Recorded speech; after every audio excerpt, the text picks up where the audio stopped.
穿越后，你获得了杀你死全家系统，可还没等你理解其中意思，就被一位求爱失败的修仙大能削去了脑袋。而当修仙大能正欲离去时，传音符忽然亮起：“大哥，你赶紧回家，母亲她……母亲怎么了？”母亲突然炸了，林天感觉天塌了。他母亲可是结丹境强者，怎么会突然炸了？母亲正与我讲述你小时候的趣事，说着说着忽然炸了，溅我一身血。你快些回来吧！林天来不及多想，急忙向林家赶去。在他离去后，你的尸体诡异消失，仿佛从未出现过一般。紧接着时间来到第二天，神情懵逼的你喃喃自语道：“我没死，这是信号。好歹让我刷点小怪，积攒点经验值啊！”正当你小声嘀咕时，脑海中浮现一张流光溢溢的面板。看到系统面板的你，顿时心中大喜，不仅寿元无尽，还能不死不灭，这开局稳了。就在此时，面板信息更新，被林天杀死，献祭其母，复活宿主，并获得一次抽卡机会。你眼前突然浮现8张黑色卡片，你犹豫片刻，随意选择了一张卡片。这林天是修行者，他老母大概率也是修行者，运气再怎么差，也不可能抽取一项鸡肋技能吧。黄阶上品功法，落风掌，熟练度大成，等阶功法需要灵力辅助。见状，你突然沉默，看了一眼脏兮兮的双手，悠悠一叹：“我特么没有灵力啊！你给我一门功法有什么用？”不过你并没有在意，反而心中意气风发，宛若世外高人的来到城门口。修仙界，你们的噩梦来了！未来的天下第一已至此间。路过的老头看着乞丐打扮的你，摇了摇头，轻叹一声：“可怜的乞丐，大白天还做梦，都快失心疯了。”你嗤笑一声，懒得与这凡人计较，毕竟你可是未来的天下第一，各个宗门争得头破血流的天之骄子，万古不出的绝世妖女。与凡人计较，那岂不是落了你的身份？3日后，面黄肌瘦的你瘫坐在街边，气若游丝，双眼迷茫。卧槽，剧本不对啊！我可是穿越者，我可是拥有金手指的主角，怎么会被饿死？话音刚落，你啪叽一声倒在地面，眼中流出委屈的泪水。你发现穿越者根本不是小说中写的那回事，没有机缘，没有红颜知己，也没有师尊，就连干苦力别人也不要，抢劫打不过，偷又没那个本事。除了作死，你想不到有什么破局之法。但死亡的滋味是真的不好受，不到万不得已的时候，你不是很想领取死亡体验卡？就在你委屈之际，一道头发花白的年迈身影走来，将怀中仅有的2个肉包子递给你，还有一定10两的银子。你抬头看去，只觉得眼前之人是你的天使，可你发现老者面如死灰，但你顾不得那么多，抓起肉包子就是一顿狂凶。看着老者转身离去，你含糊不清地叫住老者：“老天使，你是碰见什么难事了吗？可否与我说说？在下若是力有所及，必全力相助。”这3天来，老者是第一个愿意投喂你的，无论出于何种原因，他也算是你的救命恩人。老者苦涩一笑，摇了摇头：“算了，你自己都快饿死了，能帮我什么？他们是落花镇的天，不是普通人惹得起的。”见老者要走，你抓住老人手臂，横竖不过意思，和我说说，或许我真能帮你。闻言，周老头满脸苦相，娓娓道来：“原来是他儿子在恶霸手下干苦力，最后因为劳累过度死亡。恶霸觉得他儿子死在他的地盘不吉利，要求赔偿10两银子。周老头没钱，于是将他唯一的孙女绑到万花楼接客抵债。周老头为了赎回孙女，省吃俭用，日夜干苦力，3年时间积攒10两银子。谁曾想那恶霸居然说周老头孙女3年时间吃他的喝他的，总共需要100两银子。周老头已经明白自己不可能赎回周小花，哀莫大于心死，将替周小花准备的2个肉包子以及10两银子都给了你，准备寻个地方自杀。闻言，你顿时勃然大怒：“还有王法，还有法律吗？”周老头摇了摇头，捧色道：“官恶勾结，寻常普通人哪有资格谈王法天理？”你第一次深切感受到这个世界的残酷。沉思片刻后，你看向周老头道：“我有法子帮你将孙女救出来。”周老头麻木的眼神看向你，显然是有些不信。反正你也没法子了，不如死马当活马医试试。真的可以吗？你自信一笑，告诉我你孙女名字与容貌，去万花楼外等着，我保你孙女平安归来。但接到你孙女后，立刻离开落花镇，不要再回来。周老头急忙点头，千恩万谢后转身离去。看着周老头老迈佝偻的背影，你轻叹一声，略显无奈道：“还是得再死一次，那滋味真不愿再次体验。”不久后，你便来到万花楼，指名点姓的要周小花前来服侍。老鸨见多识广，什么样的人没见过？心想你肯定是什么位高权重的好东面。这种客人有一个特点，难伺候但出手大。老鸨亲自引导，将你带到天字号房，将周小花留下后，便带着众人退出房间。周小花犹豫片刻，动手清洁过去，你连忙打断她的动作，从包裹中取出准备好的干燥衣服，换上化妆会吧。怎么像男人怎么来？周小花愣了愣，眼神疑惑，接过衣服，小声开口：“公子，您若是有龙阳之好，万花楼中也有清秀的男郎，需不需要？”你闻言顿时愣住，看向面色怪异的周小花，额头丝丝黑线浮现。周小花急忙摆手，惶恐不安道：“公子，我不是那个意思，无妨，是你爷爷周老头让我来救你。想离开万花楼就听我吩咐。”周小花直愣愣盯着你，似乎不太相信你将与周老头的相遇3言2语告知。听见自己那年迈的爷爷竟然准备自杀，周小花慌了神，扑通一声跪地：“大人，求求您救救我，救救我爷爷！我不盼一辈子被困在这里，但我害怕爷爷。”你轻叹一声，将周小花扶起：“我欠你爷爷一份恩情，此次来此便是为了报恩。待会儿无论我做什么，你都不要我，直接离开万花楼，明白吗？”周小花用力点了点头。这个时候，她忽然发现你的眼珠子似乎在盯着她含苞待放的胸膛。公子还有时间，要不嘿嘿。好，回过神来的你暗骂自己一声畜生，现在是干这事的时候吗？只见你神色一正，严肃道：“待会儿外面一乱，你就趁机离开。”周小花露出一丝担忧：“阴公，你不会有危险吧？”你咧嘴一笑，安慰道：“你把心放肚子里吧，这把我包死的。”周小花闻言顿时一愣，你赶紧打个哈哈笑道：“开个玩笑而已，记住，待会无论发生什么事，你都不要我，直接离开万花楼，否则你会害死我和你爷爷，记住了吗？”周小花面色凝重的点了点头：“行吧，有缘再见。”挥了挥手，你离开房间。站在楼梯口招待客人的老鸨一见你出现，立刻浮现笑脸迎了上来。哎呦，我的客官这么快，呸呸呸，这么厉害！我这大老远都听见小姑娘的叫喊声。你嘴角微微上扬，一个闪身来到老鸨身侧，一柄锋利匕首出现在他脖子处。不好意思，我出门急没带钱。老鸨顿时脸色大变，泼辣冷喝道：“就你这人模狗样的白嫖官，借你10个胆子也不敢杀我！”李闻言没有搭话，抬起匕首，扑哧一声插在他的脖子上，杀猪般的哀嚎声回荡整个万花楼。哪来的小王啊，敢在我万花楼动刀子，真是不知死活！李闻言淡淡一笑，你猜猜我下一刀会捅哪里？话音刚落，又是扑哧一声，恶霸手持大刀一步步靠近，他赌你惜命怕死。朱奎，你是想害死老娘吗？赶紧退后，让小兄弟离开。朱奎停下脚步，二人是合作关系，利益牵扯极大，且老鸨身后有背景，他也不敢乱来。就在这时，你掏出事先准备好的燃烧瓶，对准朱奎丢出。朱奎见状冷笑一声，挥手闪去，瞬间燃油挥洒火光遍布四周，而朱奎却完好无损。你见状微惊，想不到这朱奎竟是淬体境强者，小子你逃不掉的，乖乖束手就擒，老子能让你死得痛快一点。对此你毫不犹豫，只因你的目的就是制造混乱，让周小华趁机离去。你再次拿出一个燃烧瓶丢出，随后挟持老鸨离开万花楼，来到街道上，而周小华早已偷偷离开万花楼。周老头愣愣看着周小华，爷爷，认他能走吗？周老头面容愁苦，他从来没有想过你的办法竟是一命换命。周老头眼角微视，喃喃道：“这世间竟还有这般好人，今后我周家世世代代不供天地神灵，只供为人。而此时的你已被围堵在河边，退无可退。且不说你是个旱鸭子，就算能逃，你也不打算逃，毕竟你还需要依靠系统，赶紧弄点保命手段，否则迟早会被饿死。”看到燃起熊熊大火的万花楼，朱奎顿时心中怒火滔天，已经全然顾不上老鸨的性命，对着你们二人丢出大刀。老鸨大惊失色，声音爆发：“朱奎，老娘做鬼也不会放过，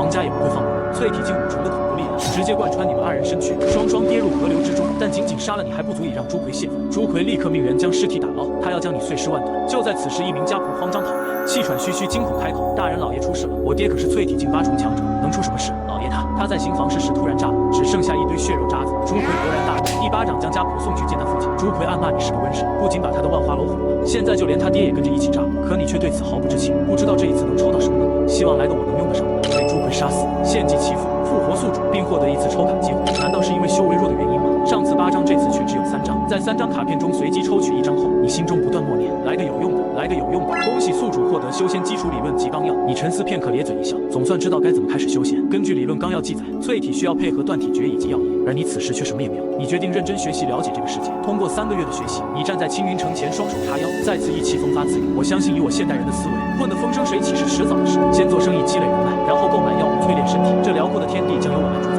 正当你沉浸在自己的世界中无法自拔时，天穹突然雷霆肆虐，你微微一愣，抬头看向雷龙肆虐的闪电，不由得感慨道：修仙世界就是不一样，打雷都显得逼格十足。就在这时，天穹竟出现道道黑色裂缝，雷云逐渐下沉，覆盖整个青云城。下一刻，所有修士被血色雷霆吞噬，化作满天血雾，死得透透的。你忍不住咽了咽口水。下雨了，我先回家收衣服，下次再来青云城。话音刚落，一股威压直接将你压在地上，动弹不得。一道身影踏空而来，男子身后悬浮着一具倾城女子，气息断绝，似乎已经死去。本座此生无父无母无亲无故，唯有挚爱小我一人，可苍天要将你我分开，贼老天要带走小我偏要逆天而行，哪怕坠入九幽魔道，哪怕沦为天下人人得而诛之，本座今日也要复活小我。魔头，你一定会遭正道联盟清算，本城主和你拼了！强如青云城城主的结丹境强者，也仅仅是喊了一句口号就化作一团血雾。你很想仰天咆哮，但被压得整个人动弹不得，开不了口，只能在心中默念道：大哥你别搞了，我死了你！还没等你把话说完，你的身体已经化成一团血雾。魔头脸上浮现狰狞笑容，口中发出桀桀低沉笑声。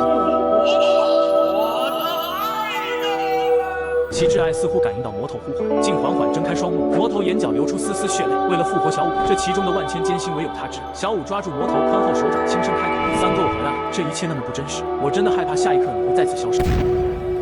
魔头眼神呆滞，满脸不可思议。他的小五炸了！该死的狗老天，你敢杀死本座挚爱，本座定和你不死不休！魔头在此时此刻已经彻底疯狂，竟欲冲上云霄，与天道一较高下。而作为铲除魔头挚爱的功臣，此时正站在乞丐窝里暗暗偷袭，只因你的系统空间里正闪烁着17张流光溢溢的黑色卡牌。献祭其七复活宿主，获得一次抽卡机会。你咧嘴一笑，颇为满意。稍作思索后，随机抽取了一张卡牌。其宿主获得血祭下面之事，培养你种植各种子。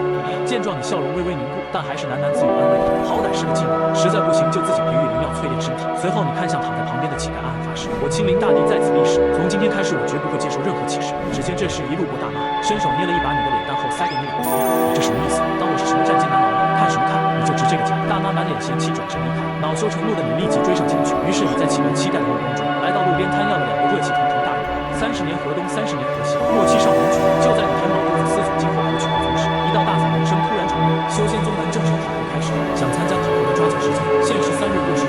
你感觉属于你的机缘终于来了，以我这一手玄麒麟执事的身份，最少能混个药研主管。不久后，你来到负责考核的地方，在你前前方少说也有100米远。按照这个速度要排到猴脸谷远，可你惊讶地发现，不到2个半小时就已经能到了。考核这么快，不该很严谨？难不成有猫腻？一步一句，你大步踏入院子，庭院中总共3人，中间男子为主考官，左侧负责登记，右侧负责打下手。见你进来，右侧男子将一张信息表递给你，信息表上大概内容是姓名、年龄、家庭住址以及祖上3代都是做什么的。你略显担忧地将信息表递给考核官，只因你除了姓名、年龄，其他全是瞎编。谁曾想考核官看都不带看，就这么直勾勾地盯着你，你也直勾勾地看着主考官。片刻后，主考官略显无奈，冷声开口：修仙界的资源就那么多，每多一个修仙者，资源就会少一分，所以每个城池每年的修仙许可证名额都是固定的。今年枫林城的名额只有300个。小家伙明白我的意思，你微微愣住。大人还请提示一分。右侧男子冷哼一声，略显不满：101个名额。你直接转身离去。离开考核地方后，你立马被淹没在街道上。太黑暗了，朗朗青天白日，竟然光明正大烧黑气，将我这个天之骄子拒之门外。就在你暗自腹诽时，一个毫不起眼的招牌引起了你的注意。灵芝园在修仙界中，除了宗门以及一些修仙世家，一般不会存在灵芝园，且不提种植灵药所需的环境以及灵长，其成长周期就可以劝退很多散修，而且人工培育容易死，沉没成本太大，所以普通散修不会浪费时间培育灵药。果然是船到桥头自然直，柳暗花明又一村。天不绝我青灵修行之路，结果不出所料，在你旋即下品灵芝师的知识储备下，你很轻松的就获得了这份工作。虽没有工钱，但好在包吃包住，而且赵老头还答应给你提成，每培育成熟10株灵药，你都可以任意挑选一株。这是你穿越而来的第一份正经工作。虽然赵老头看起来并不好相处，但你依旧很满足，好歹是有了个落脚的地方。于是，在接下来的日子里，你每天就是照看灵药、打理灵药以及吃饭睡觉。赵老头发现你对灵芝的培育成就很厉害，就十分放心的将灵药全部交给你负责。1年后，你培育的第一批灵药成熟，总共28株。赵老头十分震惊，他未曾想到这一批灵药的存活率这么高。看向你的眼光出现变化，实话告诉老夫，你的略懂到底是多少？玄级灵芝师，玄级灵芝师，你一个凡人根本没有资格接触灵芝，怎么可能成为玄级灵芝师？而且灵芝师这职业做得难，想成为真正的顶阶灵芝师，需要耗费大量灵种资源与时间方可出真知。所以一般灵芝师都属于辅助职业，或者没有修行天赋的家族子弟，但你似乎都不属于。闻言，你并不害怕赵老头窥看自己的秘密，反正自己死不掉，更何况1个月的相处，你大概了解赵老头的性格，虽然脾气又冷又臭，但人品还行，这是秘密。况且只要我们完成你交代的任务就行。赵老头闻言并未继续追问，显然他对你的秘密有点兴趣，但不多。按照约定，你可以任选3株灵药。你诧异地看向赵老头，让你选就选，磨磨唧唧，成何体统？提醒你一句，如果想修行，最好选择淬体灵药。你目送赵老头离去的身影，笑了笑，拱手作礼。随后，你选取了3株灵药前往药堂，掌柜上下打量了你，在你身上未曾感应到灵力波动后，淡淡开口：1年份凡阶玄幽草，品相中等，估价6块灵石。你顿了顿，想起临行前赵老头的提醒：我是赵老头灵芝园的人。掌柜微惊，眼中闪过一缕敬畏。小兄弟，你是赵老头的人，怎么不早说？这样吧，这株玄幽草12块灵石，多余的就算给你们见面。你向掌柜的道谢后，收下灵石离去。至于赵老头的身份，你并不感兴趣，而你此番搬要换灵石的目的，是想购买一个储物袋，方便装东西。可当你看见储物袋的介绍时，还不等店小二迎上前来介绍，你便主动离开商店。一个最普通的低阶储物袋价值50块灵石，且不提那高昂的价格，就那使用方法你也没资格使用。1个时辰后，你回到灵芝园，急匆匆来到厨房，准备一个水桶以及大量凉水。按照修仙基础理论大纲上面介绍，融入淬体药粉，放入火时逐步加热，类似温水煮青蛙，再辅助银针刺血打开经脉便可淬体。这是没有断体之术的选择，虽然效果不佳，但有危险。看着你咧着嘴忙前忙后的模样，赵老头故意在厨房走来走去，你内心腹诽，就不能走远点吗？这老家伙平日看不见人影，今日可是自己的关键时刻，居然再次捣乱。你懵逼地看向赵老头，很想问一句：您老抽什么风？老头，你这是？赵老头深吸一口气，缓缓开口：你知道怎么银针开血吗？不知道。边学边用。你知道火时加热温度什么速度最佳吗？不知道。管他呢，能淬体就行。你大手一挥，无所屌味地说道。赵老头满脸无语，冷喝一声：乱来！修行岂是儿戏？怎容你胡作非为？你告诉我，你这些淬体的方式是哪学来的？你挠了挠头说道：一本修仙基础理论与纲要的书籍。赵老头气笑了，他从未想到世间会有人如此无聊。小子，做个交易，10株灵药，老夫助你淬体。10株灵药少说也是自己好几年的工资，好像不太划算。看着你犹豫的模样，赵老头彻底气笑。换做以前，多少人跪求他替其后辈淬体一球之功。这家伙10株灵药还是自己的灵药，他竟然还犹豫什么？你本想直接拒绝，然后自行研究，可又害怕被赵老头赶出灵芝园，只能无奈答应并提出要求。咱先说好哈，如果失败了，我是不给灵药。赵老头闻言强忍怒气，他怕自己忍不住一巴掌拍死你。随着所有药草加入水中，赵老头看向你严肃道：接下来无论多疼都得忍住不许动。你犹豫片刻后跳入水中，在赵老头目光凝视下闭上双眼。赵老头抬手，淡淡灵光浮现。随着时间的流逝，赵老头额头浮现颗颗汗珠，屏气凝神，关己身影灵液。根据老夫的灵力引导淬炼身躯，会很疼。忍住，察觉到身体出现异样感觉的你心中危急，这滋味和死亡的感觉比起来，显得也好像不怎么样。1个时辰后，赵老头脸色惨白，怒骂一句：你这什么破体质，为何如此多杂质污垢？说话间，他再次凝练10株灵药融入水中。又是1个时辰后，赵老头缓缓收敛，整个人瘫软在地，眼神复杂，喃喃自语：已经这么弱了吗？看来所剩的时间已经不多了。你缓缓睁开双目，感觉身体轻盈，整个人如同脱胎换骨一般，神清气爽。见赵老头一副快答的模样，你心中一惊，刚想上前搀扶，赵老头起身略显嫌弃，脏兮兮的赶紧去洗。不过你小子毅力倒是不错，能承受此等疼痛，哪怕体质不行，今后也能有所成就。还有，现在你欠我20铢银两。话音落下，赵老头转身离去，整个人仿佛老迈了许多。你看着赵老头背影，轻声一叹，目光复杂的呢喃了一声多谢。你知道自己欠了赵老头一个天大的恩。你虽然大大咧咧不在意赵老头身份，但为了给自己淬体，他似乎付出了很大代价。于是你特意去酒楼打了一壶好酒，买了各种材料做了满满一桌。看着满满一桌的佳肴与美酒，赵老头眼神闪过心。若非你人品来气，自己绝不会再次出手提淬体。你如今已是淬体一族，身体杂质皆被排除，今后不可铺张浪费，每一种所需的灵药可都不少。你挠了挠头，笑着替赵老头斟酒。小子知道了，今日这份恩情我已记下，来日若有机会，小子必当有权相报。赵老头闻言呵呵一笑，不错不错，你小子还算有点良心。随后你又将5块零食递给赵老头，我知道这点零食不多，但这是我全身的家当，以后我会继续打工还账。我老家有句话叫做欠债还钱，天经地义。赵老头盯着零食，不知道在想些什么。许久后，忽然笑了笑，收起零食。你我两清了，今后你不再欠我什么，报酬还是按照原来的约定。不是这个意思。若是你在这般扭扭捏捏，哪来的回哪去？见赵老头要发飙，难免心一叹，只能将这份恩情铭记于心，日后再报。随后赵老头不再似以前那般，倒是多了几分人情味。接下来的日子，你又恢复了平淡厮守的生活，除了吃饭睡觉照料灵药，现如今的你又多了一项修行。修行的是赵老头送给你的疾风剑诀，一本没有品阶起步需要灵力的基础剑诀，每天日出东方时挥剑1000次，午时1000次，日落时1000次，周而复始，孜孜不倦。修行5年后，你早已将剑诀修行得炉火纯青，但还是不停息地重复练习。赵老头不解，忍不住开口：“你可以恳求我给你换一门基础功夫。”你摆了摆手拒绝了：“我觉得剑很帅，再说贪多嚼不烂，一门剑诀足矣，任你花里胡哨。我亲临一剑破之。”赵老头沉默半晌后，竟觉得无所谓。5年时间，赵老头身体一天不如一天，肉眼可见的衰老。你曾多次询问，可赵老头却避而不谈。反观你，却在这短短5年时间，已是淬体境武中高手，双臂力量已经突破2000斤。看着你引以为傲的眸光，花白的赵老头忍不住嘲讽：“5年时间还停留在淬体武中，你他娘的真是个天才！”你嘿嘿一笑，有些不好意思：“谬赞谬赞，你以为老夫是在夸你？就算是路边的一条狗，5年时间也能突破淬体踏入灵气境。你倒好，淬体不靠怪物辅助，这修行速度比乌龟还慢。”你挠了挠头，惨笑一声，没说什么。赵老头却眉宇微蹙，忽然开口：“不会是想还我灵药吧？”肯定不是。看着赵老头凌厉目光，你低声开口：“有一点胡闹。”这一次赵老头没有连连批评，反而陷入沉默。你低着头面对这个一师一佛修行器，这个世界唯一真心待你的人，也不愿反驳。许久后，赵老头轻叹一声：“清灵，老头子，我时间不多了。”怎么会？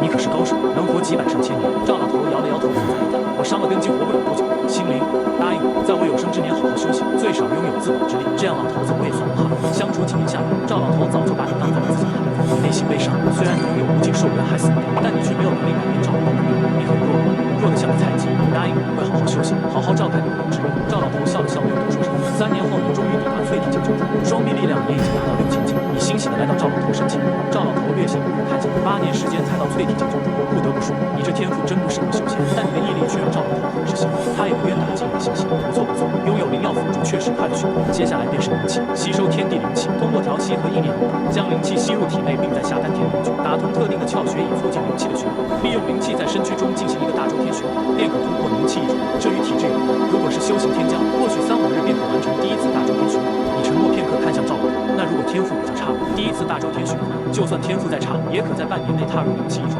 白驹过隙，岁月如梭。10年后，你看着躺在床上奄奄一息的赵老头，内心充满悲伤，而你此时的修为依旧是淬体境9中。”赵老头目光浑浊，轻叹道：“小家伙，老夫此生本只有一个遗憾，如今却多了一个。”你尴尬一笑，内心自嘲道：“22年时间也未曾突破灵气一种，我这修行天赋确实也挺离谱。不过你嘴上却对着赵老头信誓旦旦的：老头你放心，迟早有一天我会突破灵气境。”赵老头开口劝道：“你还是别太执着，容易走火入魔。或许你真的不适合修行，因你种植灵药的能力，也能保你富贵一生。我的路走到尽头了，以后的路你需要一个人走下去。”你面露悲伤与不舍，相伴22年，2人之间不似父子，胜似父子。老头，你还有什么遗憾？我来替你完成。你也曾追问过是谁伤了他的根基，可赵老头皆闭口不提。赵老头闻言摇了摇头，面色严厉道：“他们并不是你能惹得起，这是老头子的恩怨，没必要将你牵扯其中。记住，我死后3天之内离开此地，走得远远的，不许再回来。我的东西沾染了气息，不能给你，否则你会有麻烦。况且以你的实力，这些东西给你非但无法帮到，反而会给你带来杀身之祸。我给你留下了一些东西，足够你这一生衣食无忧。听我的话，修仙界不是什么好地方，寻个偏僻之地安度余生。”你点了点头，并未反驳。人之将死，顺其心意。我只有一个请求，你未完成的遗憾是什么？未来有一日，或许我有能力帮你完成遗愿，否则这将成为我的执念。赵老头沉默许久，喃喃道：“老夫还有一女，名为赵宁一，她在冰云宗修行，有时间替老夫去看看她吧。老夫亏欠她太多太多。”赵老头目光逐渐变得浑浊涣散。宁一自幼聪慧，天赋极高，且有自己的主见。我不担心她，我担心的是你，灵儿。你且记住，万事莫强求，或许你真的不适合修仙。